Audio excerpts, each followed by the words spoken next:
Hello and welcome back to Daily English Boost, the podcast that helps you improve your English while exploring fascinating topics.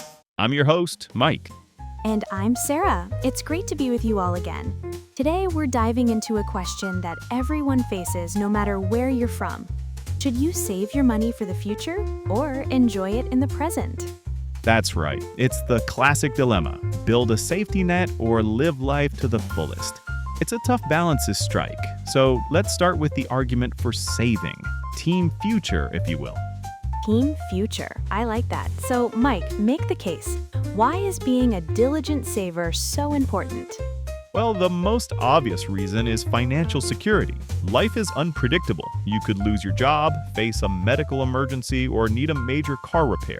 Having an emergency fund, or what some people call a rainy day fund, is crucial. It's a buffer that protects you from debt when things go wrong.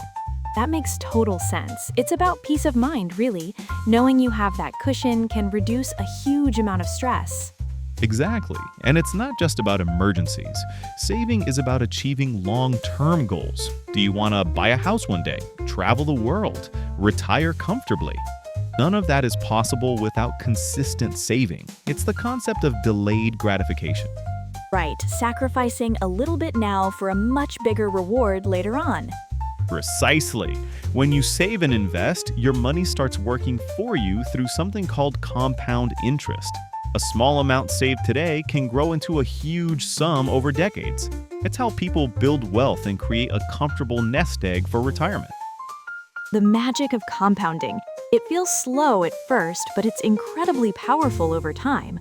So saving gives you security, helps you reach big goals, and allows you to build long-term wealth. It's a very strong argument. It is, but it's not the whole story, is it? Let's hear from Team Present. Sarah, what's the case for enjoying your money now? All right, let's talk about living in the moment. The core idea here is that the future is never guaranteed. We plan for a retirement that might not come, or we save for experiences we might not be healthy enough to enjoy later. That's a bit grim, but it's a valid point, yeah. It's about perspective. Spending money isn't just about buying stuff. It's about creating memories and having experiences. Studies have shown that spending money on experiences like travel, concerts, or even a nice meal with friends brings more lasting happiness than buying material possessions. Oh, I completely agree with that. I still remember the details of a backpacking trip from 10 years ago, but I can't tell you what smartphone I had back then. Exactly. Those memories are priceless. There's also the mental health aspect. Constantly denying yourself small pleasures can lead to burnout and a feeling of deprivation. Sometimes you need to splurge a little on a hobby, a good book, or a day out to recharge your batteries. It's an investment in your well-being. That's a great way to put it. An investment in well-being. If you only focus on saving, you might end up with a lot of money, but also a lot of regrets for the things you didn't do. Right, it's the philosophy behind YOLO, you only live once. It doesn't mean be reckless, but it does mean appreciate the present and make the most of it. Okay, so we have two very compelling but opposite arguments. Team Future says to save for security and goals. Team Present says to spend on experiences for happiness now. This brings us to the million-dollar question. How do we find the balance? I think the key is to be intentional with your money. It's not about saving every penny or spending every penny. It's about creating a plan that aligns with your personal values. Intentionality. I like that. So, practical steps, budgeting has to be number one, right? You need to know where your money's going. Absolutely. And a popular method is the 50-30-20 rule. It suggests you allocate 50% of your after-tax income to needs, like rent and groceries, 30% to wants, which is your enjoy now money, and 20% to savings and debt repayment. That's a fantastic framework because it builds both in. It forces you to save, but it also gives you permission to spend guilt-free on things you enjoy. That wants category is crucial. It really is. Another great tip is to automate your savings. Set up an automatic transfer to your savings account right after you get paid. That way you pay yourself first, and the money is gone before you're tempted to spend it. Out of sight, out of mind. That's how I built my emergency fund. It works. I also think it's about being a conscious spender. Before you buy something, ask yourself, does this align with my goals? Will this genuinely make me happy? Conscious spending. That helps you avoid impulse purchases that you regret later. It's about prioritizing. Maybe you value travel, so you cut back on eating out. Or maybe you love concerts, so you buy fewer new clothes. It's a personal choice. Though ultimately, the goal isn't just to have money, it's to use money as a tool to build a life you love, both today and in the future. That's a perfect summary. Now, since this is Daily English Boost, let's review some of the useful vocabulary and idioms we used today. I noticed a few good ones. Absolutely. And a big part of that is understanding your own money mindset.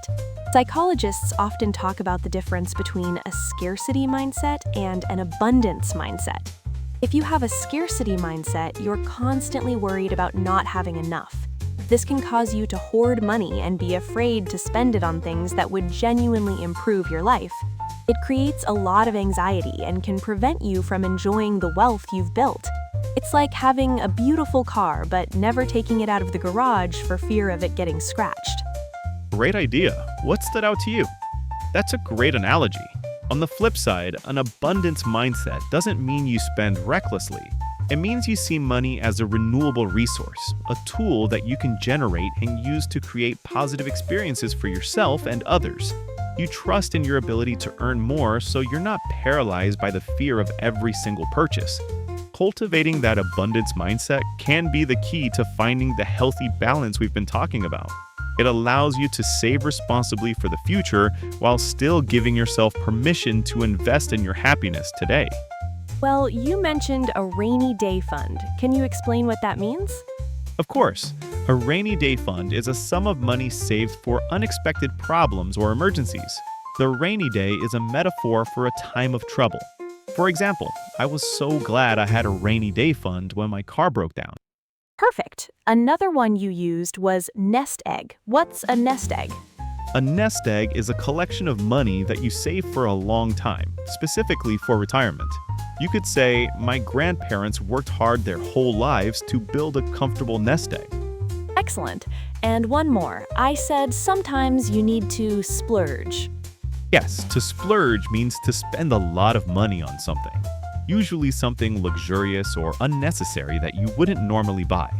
For instance, after I got the promotion, I decided to splurge on a new watch. It's a treat. Great explanations. So we have rainy day fund, nest egg, and splurge. Try to use them this week, listeners. All right, that's just about all the time we have for today.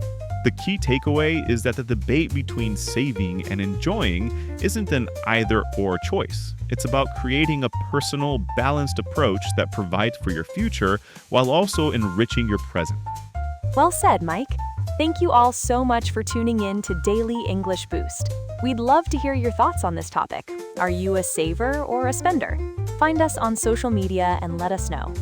And be sure to join us next time.